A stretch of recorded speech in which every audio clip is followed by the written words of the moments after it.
15 seconds.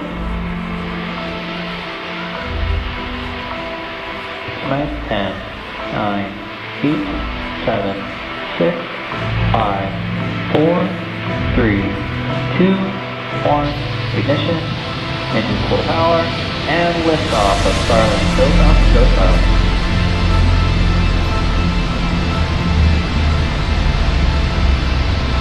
Vehicle's pitching down right. From everything I know, she's an instrumental, a really crucial person to the success of SpaceX in running the show. She's the president, the COO. What do you know about the genius of Gwynne Shotwell? Man, my understanding is she's really the glue. She is absolutely integral and does just an insane amount of work in SpaceX. I wish she did more interviews because I would love to hear more from her. Yeah, she hasn't actually done that many interviews, right? Not really, no. Joining a startup as employee number 7 was extremely risky for Gwynne, but by taking a big leap of faith, she put herself in the perfect position to expand her skill set and become a true leader in the aerospace industry. Today, some call her sauce behind the company's success because of her engineering expertise, business know-how, and connections in the industry, which helped her land lucrative contracts.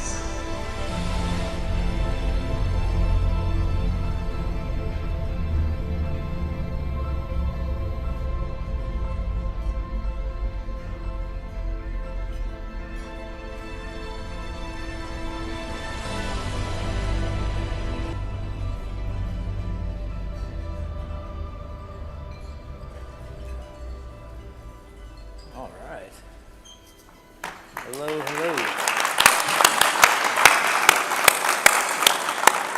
Hi, Gwynne. Jace, how are you? I'm pretty great. How are you? I'm great. Happy to be here, actually. Folks in the audience, how are you? Awesome. Are you good? Hey, we have a very, very, very special guest today, y'all. But first, a quick shout out to everybody that's working to connect families to broadband, and I think that's a whole lot of y'all in the room. So can we give a round of applause to folks working on broadband? And we're joined by 30 of our nation's state broadband directors that are guiding their states to the vision of access for all. And they have one of the largest and least thanked jobs in all of broadband. So can we please give them a round of applause too?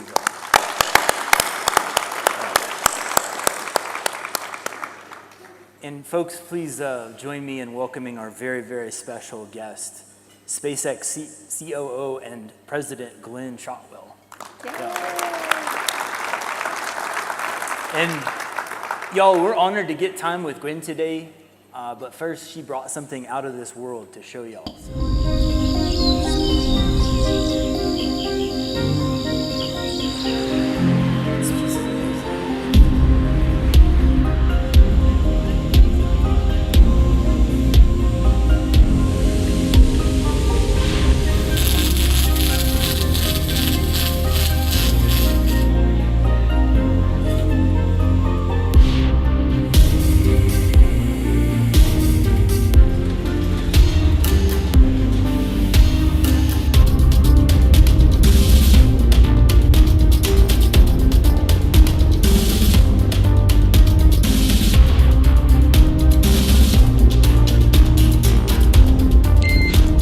SpaceX ComTrack ground stations. Integration forward, go for launch. Launch it, SpaceX. 3, 2, 1, 0.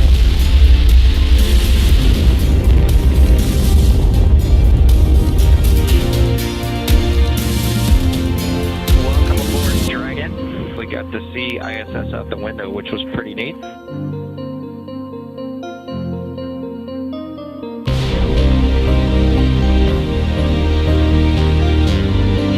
Largest window ever flown in space.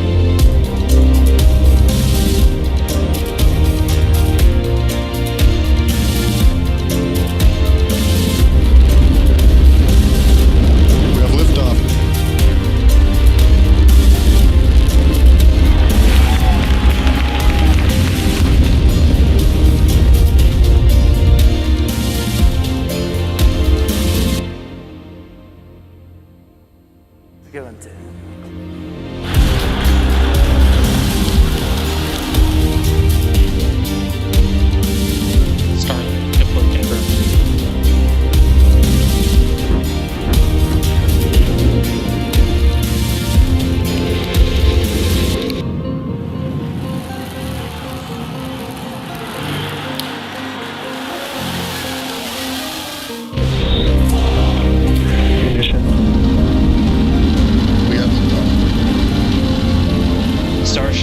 flying faster than the speed of sound.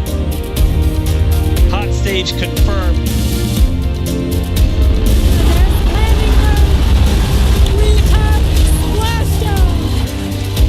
Amazing views once again from Starship. Flaps have control of the vehicle.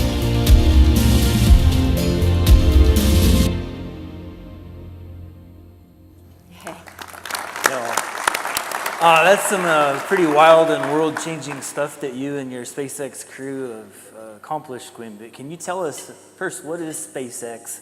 Why was it founded? And what makes it unique? So. Yeah, I appreciate the question. First of all, let me ask, before the video, is anyone in the audience not familiar with SpaceX? I live in a very small world. The space community is very small, but has there anyone in the audience who is unfamiliar with SpaceX? Wow, that's awesome. It's unusual. I do a lot of speeches, and usually about a third of the hands like, I don't know what a SpaceX is. Yeah, so my boss, Elon Musk, founded this company in 2002 with a singular purpose, and that was to build transportation capability, rockets and spaceships that would allow people to live on other planets.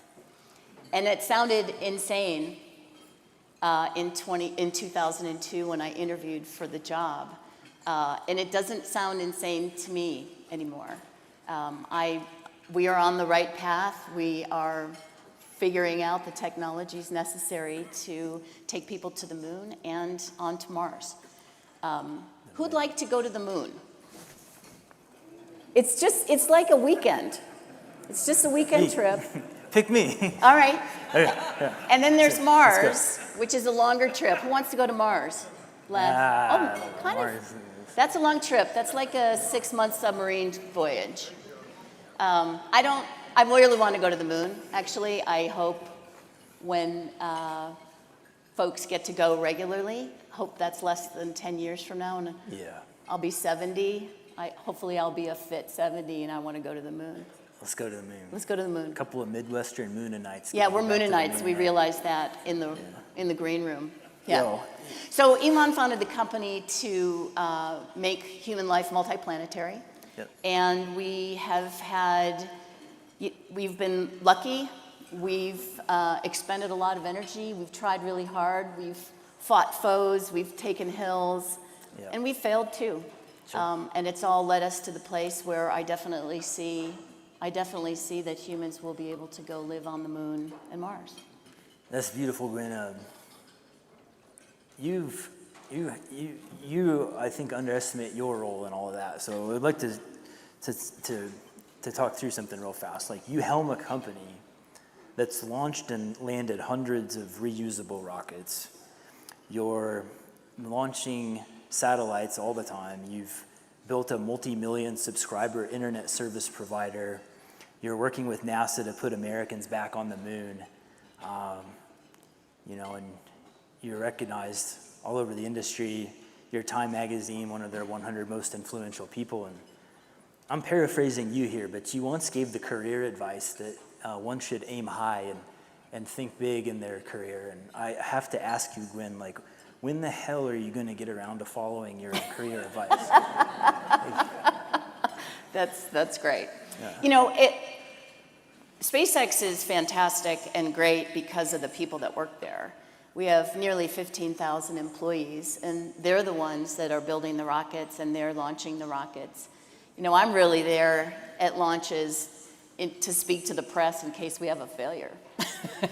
They don't need me to launch, actually. It's pretty great. Another thing I think is, in your career, you should figure out how to obsolete yourself in your role. That's another, I think, important feature. Just like we obsolete our technology to make the next vehicle system better. That's good. Gwynne, last year was a pretty huge year for SpaceX. Y'all launched nearly 100 rockets carrying things like astronauts to the space station and, mission-critical national security payloads for the Pentagon, and, of course, Starlink satellites.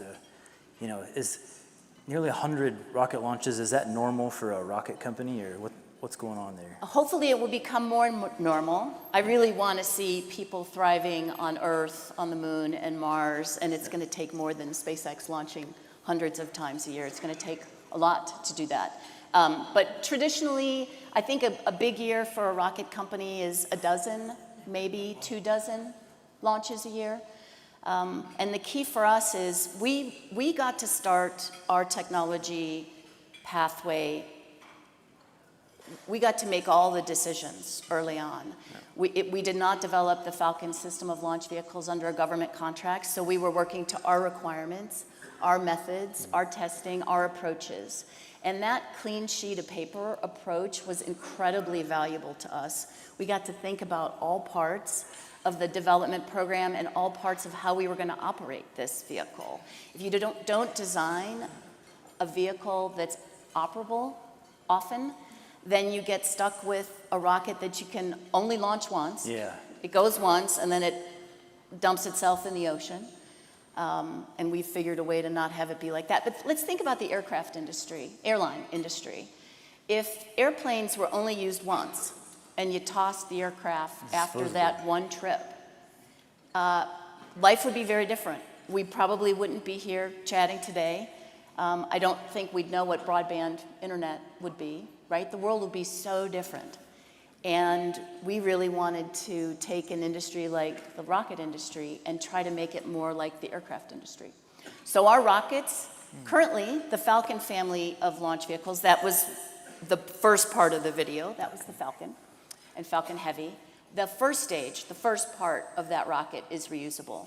It carries the second stage, drops it off, not quite orbital, in a suborbital, and then the second stage lights and goes on to get to orbit. First stage fires a number of times depending on what the mission is and comes back and lands either on land or on a ship. You got to see it land. Actually, I think there was both a land landing and a ship landing in that. Sweet. Gwynne, shift gear for a second. You are teaming up with NASA to put Americans back on the moon soon. And so this is a 3-part question. I'm 60, so give me one at a time because I'll forget. Okay. Part 1 is, how freaking cool is that? That's easy. That was super cool. It's super cool, right? Super cool. Okay. We did not anticipate winning that deal, and we were very excited when we did. Yeah, and part 2 is, do you have room for one more? I thought we talked about when the Moonanites go, you get to go. I just want to make double, triple sure, Gwynne. Okay. And part 3 is, critical to that mission is the development of Starship. Correct. Which is the largest rocket ever launched. And you recently not only launched, but you landed it. Can you tell us more about Starship? Sure. So as I talked about, you obsolete yourself from your job. We obsolete our products as well, because if you don't obsolete your products, someone else is going to find a way to do that, right? So as I mentioned, the Falcon family, the first stage is reusable. Starship, our next generation of rockets, or the system that's going to obsolete Falcon, both stages, the entire system will fly, get its payload to orbit, and come back and not just land on land or on a ship out in the middle of the ocean, but it will land back on the pad. So when you land an aircraft, you land on a runway, and you taxi to the gate. People get on, people get off, cargo goes on, cargo goes off, and then it goes back to the runway. What we want to do is kind of eliminate, we're going to be more efficient than the aircraft industry, right? Yeah. We're going to land directly on the runway. We're going to land on the runway, people are going to get off on the runway, and we're going to go back and launch from the runway. Nice. We've had 4 flights. And by the way, this one is really hard. We know rockets. We've had a lot of successes. We've had some failures too, by the way, because rockets are hard. Yeah. But the key element of the Starship program is both that it is rapidly reusable, which is why we bring it back to the launch pad, and highly producible. It takes us start to finish to build a Falcon, probably like 18 months. Wow. Long lead items, machine the engine components, put the engine together, jam them on the back end of those tanks, which are like beer cans. Starship, we want to fly hundreds of times a year, if not thousands of times a year. If we have a settlement on Mars and you've got 1 million people there, you're going to have a lot of transportation back and forth.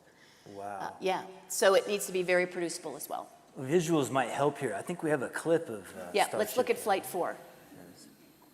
This is the final go, no-go poll for Starship Flight 4. Stage 1, Go. Stage 2, Go. Flight 2, Go. Flight directors go for launch.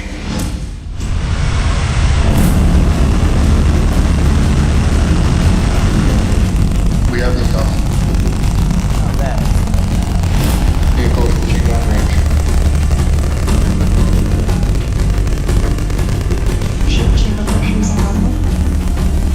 Max Q. Vehicle is supersonic.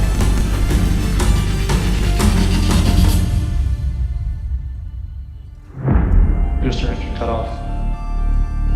Ship ignition. Stage separation confirmed. Hot stage confirmed. Ship under its own power. View of the jettisoned hot stage.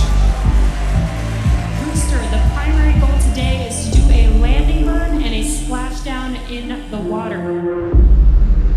You can see those grid fins on your left-hand screen rotating and turning to guide the booster. And there's that landing burn.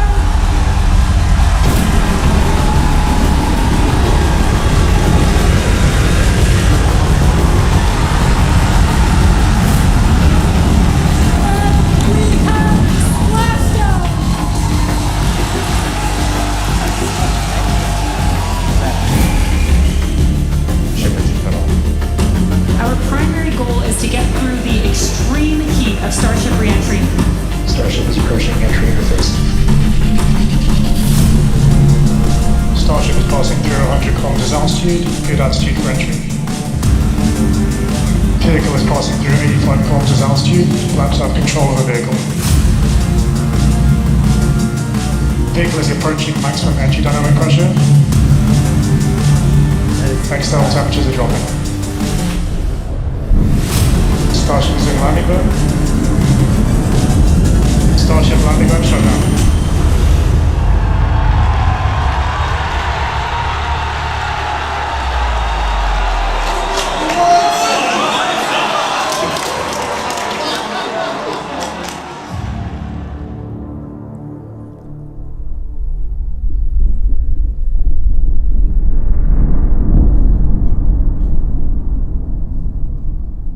Yo. So Okay. crazy. That's so cool. I'm such a vidiot. I love our videos. Yeah, y'all do a pretty decent job at those. Gwynne, this reusability thing, like, Key. how important is it to SpaceX and how does it enable Starlink? So reusability is key from a number of factors, and let's walk through them. First of all, if you want to send people to other planets, you want to be able to bring them back in case they don't like it. Maybe you can send your neighbor that you're not, not a big fan. Maybe the first trip is one way and you send people you don't like, but the next trip has to be two-way, right? So you have to be able to land, relight, come back. Yeah. Maybe Mars isn't for everybody. Pretty sure the moon is for everybody, but maybe Mars isn't for everybody. Yeah. You got to be able to come home. So reusability, right? You got to be able to, no one-way tickets. You want the return ticket. So that's the first. That's the way you settle other planets, settle any place, basically, is make sure you got return tickets. Second of all, the aerospace industry, at least the launch business, is kind of a crappy business. It's really hard to make money in this business because you're building an airplane, let's call it a space plane, and you throw it out after one mission. Yeah. That's not a very good, positive economic situation. And so reusability has really dramatically decreased our costs. It took us a lot of time and a lot of money to get to a reusable launch vehicle, but once we're there, we can use that stage over and over, and we save a bunch of money. And so our launch business is actually quite profitable now. So return ticket, necessary, check. Profitability, got to be profitable because we take all our money and reinvest it in our products to make them better, make them more reliable. Speaking of reliability, we think when you reuse a stage or when you use that system over again, you've already tested it, you've flown it. You get to bring it back and examine it. Are you getting cracks in the hull? Learning. Right? You learn from it. And so you can make your system better, more reliable, a more robust design to ultimately carry people further and further. So reusability, return ticket, higher reliability, better economics, and from an environmental perspective, we're not just like dumping it in the ocean, which is terrible, like travesty. This is good. So reusability is key. Key. And you talked about Starlink, right? We're flying Starlinks right now between 20 and 30 per launch, about twice a week. Starship will be able to put a few hundred satellites at a time on that vehicle. And it will make it, and because both stages are reusable, it'll be cheaper to fly that giant Starship vehicle than my Falcon vehicle, because I do throw the second stage away on Falcon. And it's, like a $10, $12 million throwaway. So it's really good business. It will be a really good business. Reusability is good business. Reusability is good business. So on a much more serious note, Gwynne, do y'all ever make like rocket blast off sounds when they're the liftoffs, like? In all seriousness. Or you just play the video and then you get it. Or like space laser sounds, like pew pew. You don't do any of that? I don't do that, Jace. You can do that though. Okay, I'll do that. We do the 5, 4, 3. We do the countdown though. We're kind of nerds that way.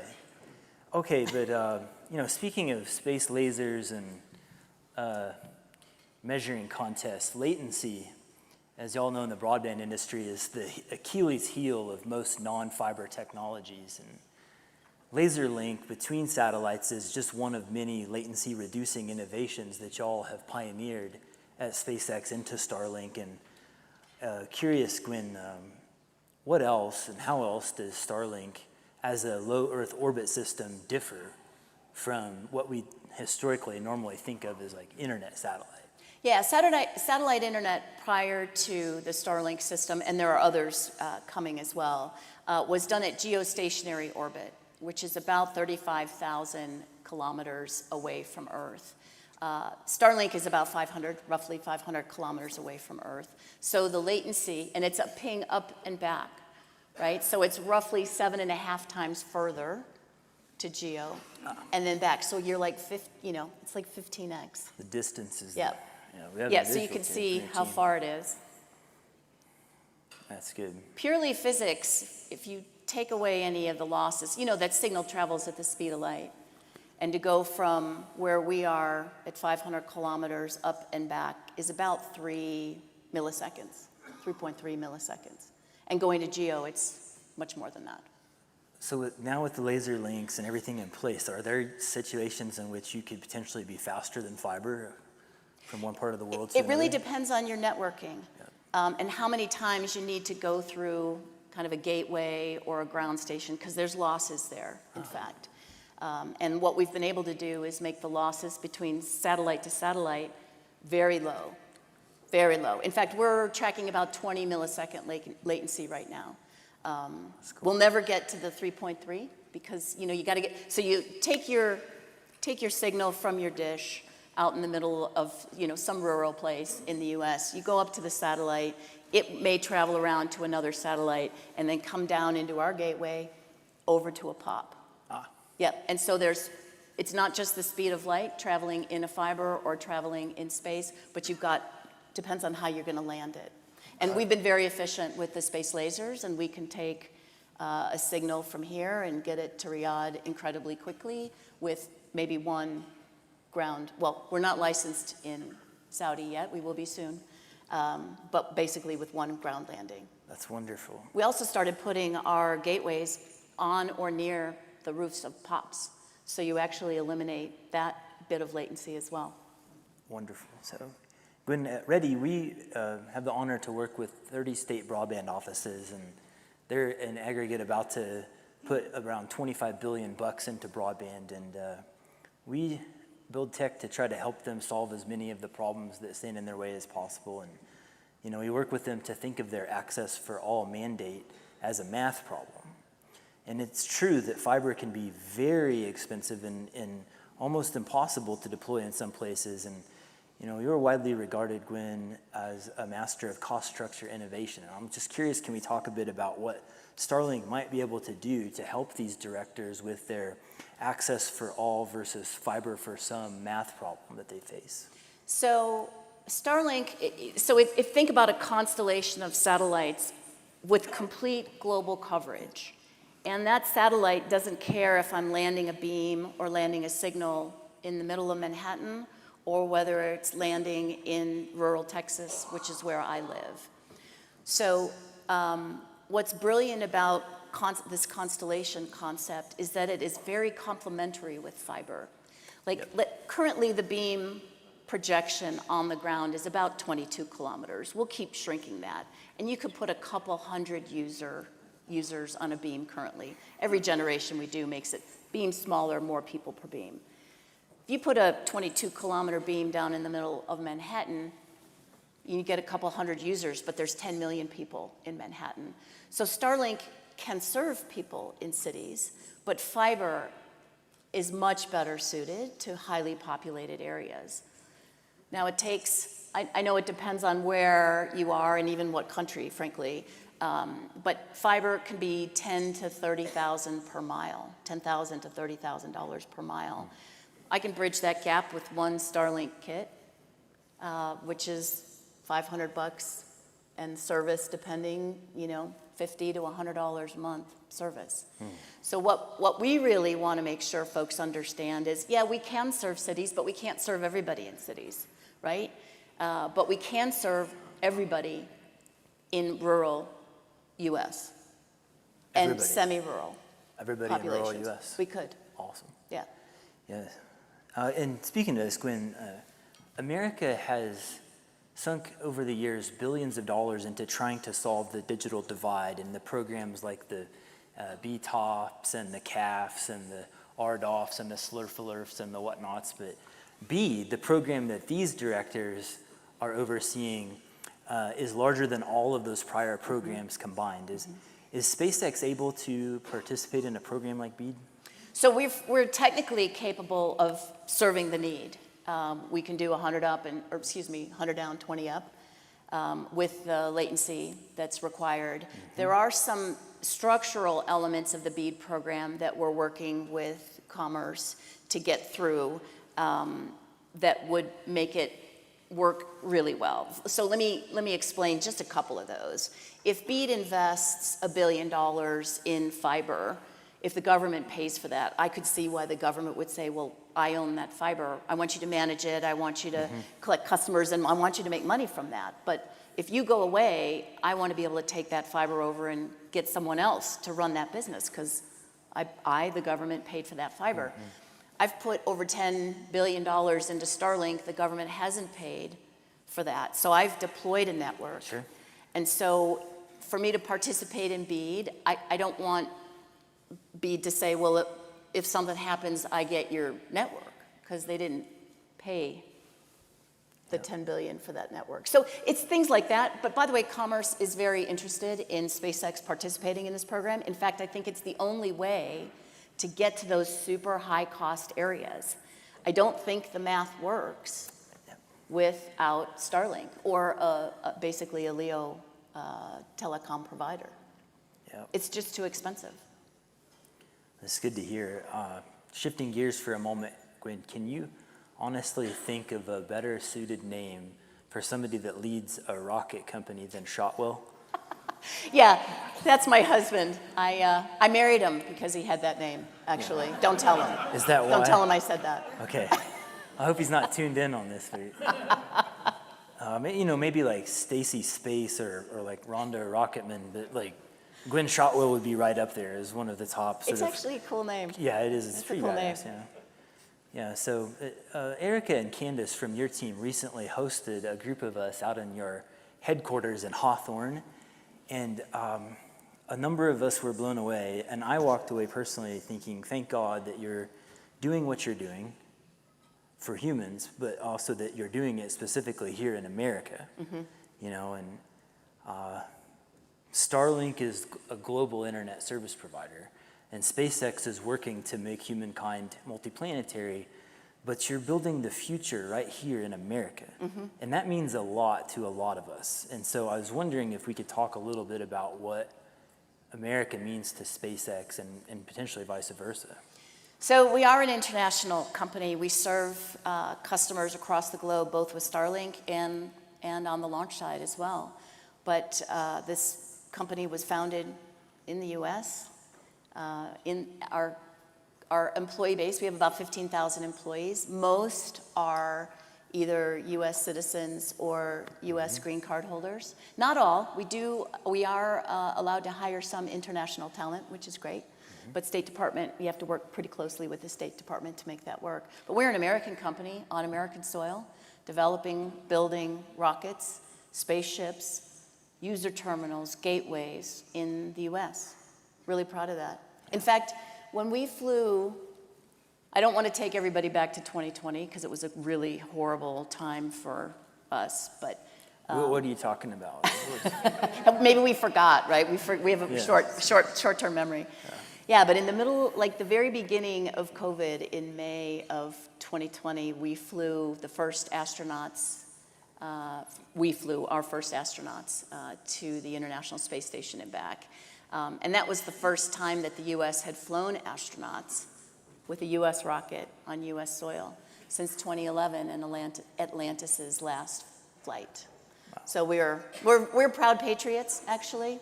And I'm just thrilled that we can leverage that technology and it's relevant across the globe as well. But we're starting here at home. No, thanks for doing what you do. And the SpaceX career is pretty awesome. But, can we fast forward to the future for a few minutes? At Ready.net, we help build technologies that help utility providers connect more families to better services at lower cost. And we're working towards a future in which we've helped those providers and their stakeholders connect tens of millions of families to better broadband and energy and water. What is your vision for the future of SpaceX and Starlink in a few decades? So there is no question that as a team of telecom providers, we can connect everybody on the planet that wants to be connected. Starlink is a big part of that. But we won't do it alone, right? We need fiber, fixed wireless, microwave. We can all play in this role or in this space. But in 5 years, there should be no one that is not connected to the internet that wants to be. Some people don't want to be. But there should be no one on planet Earth that wants to be connected that isn't connected. And that is doable in 5 years. We could do it sooner than that too, actually. So that's on the connectivity side. Then let's talk about 10 years from now, there should be the beginnings of a settlement on Mars. We'll be there by then. We'll be on the moon. There'll be hopefully a permanent for a weekend. Just checking. For a weekend. I want to make sure. Yeah. Okay. I have a ranch. I got to get home and take care moon of my ranch? cows. No, not a moon ranch. You're already up. No. Okay. I have You're some talking about moon Texas. ranch art, though. Actually, Okay, cows that sounds and amazing. helmets. We need to get into our the space banjo collection too, with the music. Space banjo? I'm going to send you some tunes. Yeah. Okay. You play the banjo? No, I don't. I should. I want to. Maybe I should, but no. It's I have other zero people talent in that department. Yeah, really talented people that have banjos play space banjo, and y'all should Google that. So. Okay. Yeah, I'll Space send you some. banjo. Yeah. All right. So we're on the moon. Everybody is connected. 10 years from now, we'll have the start of a settlement on Mars. And 50 years from now, I think, are you guys old enough to know the Jetsons?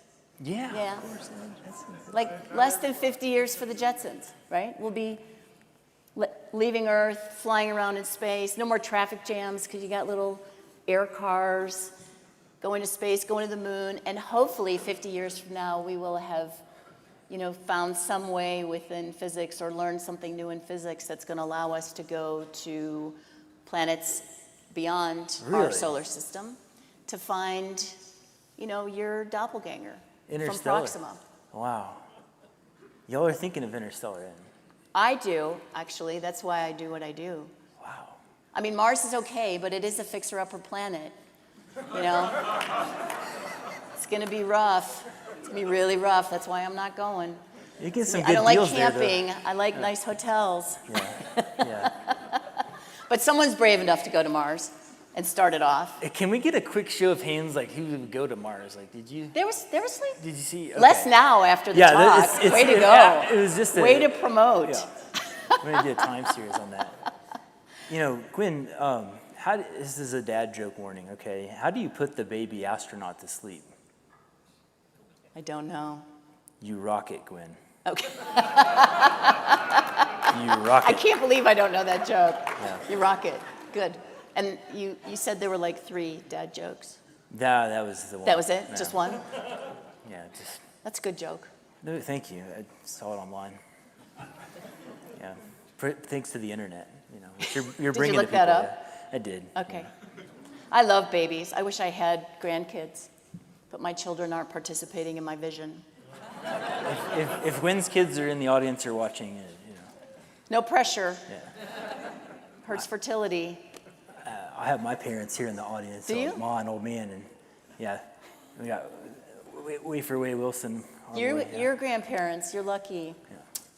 Yeah. So, Gwynne, we want to save some time. That if there's anything else, and you're in the industry, you're thinking about Mars, you're thinking about the moon, you're thinking about interstellar. You're building a multi-million subscriber internet service provider in the process as a way of achieving those outcomes. And that's an interesting thing for an industry of broadband. So, anything that you have that we want to share or talk about? There's a couple of points that I think are really important. It is a very new technology. Satellite telecom is not, but the way we've put this together is pretty new, and people are always fearful of new things, new and different things. But in order for us to do our jobs, I think we need to figure out a way to make room for the new technology and not be afraid of it. In fact, we can help the big telecom companies when they've signed up to, let's take the broadband program in Ireland. They didn't get a ton of money, and they had to connect every cottage. And they're finding it very difficult to do that. I think the program was like $3 billion, $3.5 billion. They're finding it difficult to do that because sometimes it could cost $100,000 to get that one cottage, or $1 million to get that one cottage, just because of its geography. I can serve that cottage today actually with Starlink Mini, which I have on my car, by the way. It's a little terminal about so big.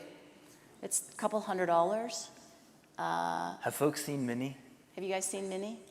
It's darling. It's pretty wild. I'm not a skier, but I had to put ski rack on my car to put Mini on my ski rack.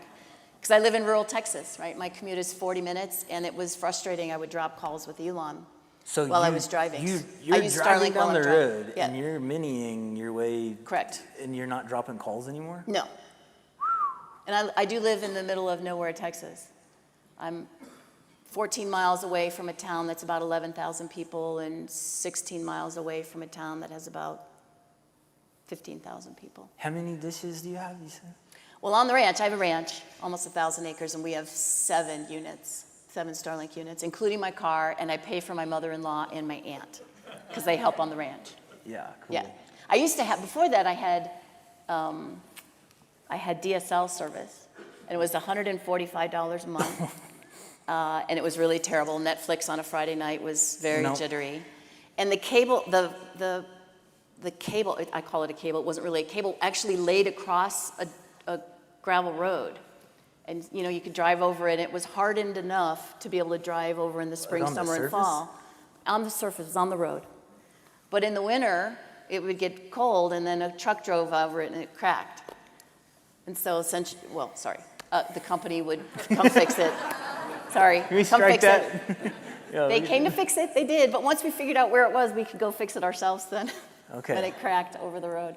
Yeah, that's what rural internet is. I mean, we were lucky to have it, but it was expensive. I'm pretty sure the provider didn't make a ton of money on us, and I think we should figure out a way to have technologies that serve those purposes in the way that they should be served, so that fiber is used where it should be. Where it should be, yeah. Where it should be to the used. fullest possible extent. And, Yep. You shared a really interesting story, and the folks in this room are working their tails off to connect folks to broadband. And you shared a story recently in a talk that you gave about an experience that you had in the Amazon. Yeah. Can you share that with this group? Yeah, absolutely. So I probably one of my best days at work was when I went to Brazil, landed in Manaus, and we took a boat up the Amazon River to a little town. Took us like 2 hours to get there, so it was pretty far away.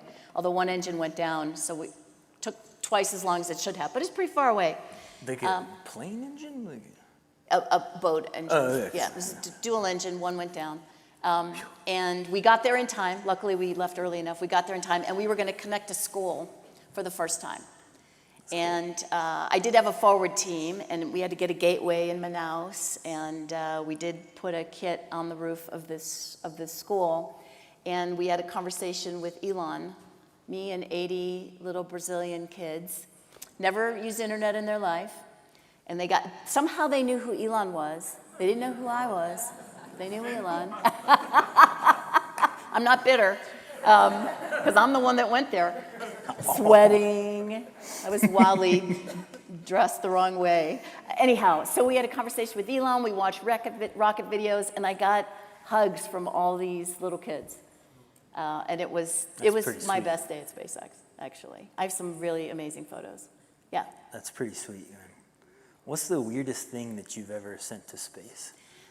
We chatted about this. I'm glad we chatted first because we've flown a lot of, I think astronauts, when you get in a Dragon, NASA flies astronauts, they get to bring a pack of their own stuff. They probably bring weirder stuff. I don't have any knowledge. I'm just saying, you're up in space for 6 months. Not a lot to do. Yeah. Probably some stuff. Okay, so besides that, we flew a giant wheel of cheese in the first Dragon. Yeah. That's awesome. Yeah, we flew a wheel of cheese. It was a funny Elon thing. It had something to do with a Monty Python episode. Is there a Wheel of Cheese episode or something with the Wheel of Cheese? Yeah. So we flew a wheel of cheese, and then we brought it back. And, even though cheese lasts a long time, it doesn't last forever. But we didn't want to get rid of it, so we put it in this vacuum-sealed container with a clear top, so you could see the wheel of cheese forever. Wow. But I don't think it was fully sealed. Oh. Well, yeah, I'm not sure where the cheese is anymore, or if it's even cheese anymore. Oh boy. Y'all has this been a cool talk? It's good. Just a reminder for folks to hear from world changers like Gwynne at broadband.io, and I want to send a quick shout out to the Mountain Connect team and for hosting and having everybody here, and another round of applause please for the state broadband directors that are working their tails off. And a major shout out to the Ready.net and SpaceX teams for all y'all are doing to connect families and get stuff done. And I want to say thank you all again, and folks, if you could in the room, join me in thanking our very special guest, Gwynne Shotwell. Thank you. Oh.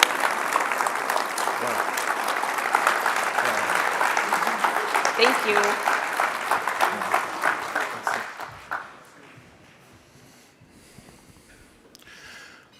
Well, that was interesting. Can always count on Jace for interesting comedic relief. I hope you enjoyed that. I think that is a message the industry